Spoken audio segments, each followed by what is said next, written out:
What's going on, guys? Once again, talking about the NFL today with a quick video because I wanted to talk about the Mike Wallace contract situation. It's been a storyline going around in Pittsburgh this entire offseason now, and a lot of people have been asking me about it over the course of the offseason and over the course of the summer about what's going on with Mike Wallace, and for a while, I had no idea. I mean, I knew he had the restricted free agent tender on him that was only worth like $2.7 million, and Wallace has been a very productive receiver over the past few seasons. He's explosive, he's fast, one of the fastest players in the NFL, and he's arguably the most dangerous weapon the Steelers have in that offense. And so it was just one of those situations where I'm like, yeah, this is how the business process in the NFL takes its course. It's going to take a while. They'll probably come to a compromise, and Wallace would get an extension or some sort of deal that he was looking for.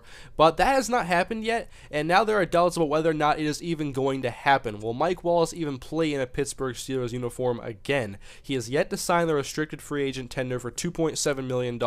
Yes, he is worth more than $2.7 million, but how much exactly is Mike Wallace worth? Now, I've been reading this offseason that he wanted Larry Fitzgerald money, and that to me is a little insane because Mike Wallace, I would not consider him to be an elite receiver. Then I read that he wanted Vincent Jackson money, which was a little bit more realistic, but that's still $11 million a year. And I think with Mike Wallace, I think his target value would be between $8 and $10 million a year. And I don't know how much Mike Wallace actually wants, but I don't expect the Steelers to ink him to a long-term contract, especially after the move they made just the other day in extending Antonio Brown's contract, 5 years, $42.5 million.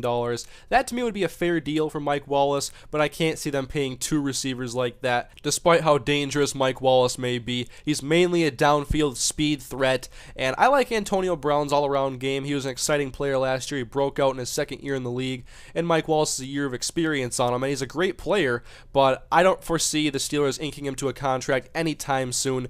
Basically, the Steelers are in control right now. Wallace can either sign the $2.7 million, which is much lower than he's worth, but it's the tender that was offered to him, and if he does sign it, he can be an unrestricted free agent next year, and then he could get a big payday next offseason, or he could just not play at all and try to hold out and try to negotiate with the Steelers and try to get a long-term contract, but I don't think that strategy is going to work. And so do you guys think Pittsburgh should pay Mike Wallace the money he wants? Outside of Antonio Brown, there's a lot of uncertainty with that wide receiver core, and so we'll see how this all unfolds throughout training camp and see if Wallace decides to sign the tender or what happens with this whole situation. Looking forward to see how it goes because Wallace is a dangerous player, and I just want to see where he ends up playing. And so anyways, guys, thank you for watching the video. Please leave your feedback, leave a like on the video if you enjoyed it, and I'll see you guys next time with some more NFL talk as we lead towards the 2012 NFL season.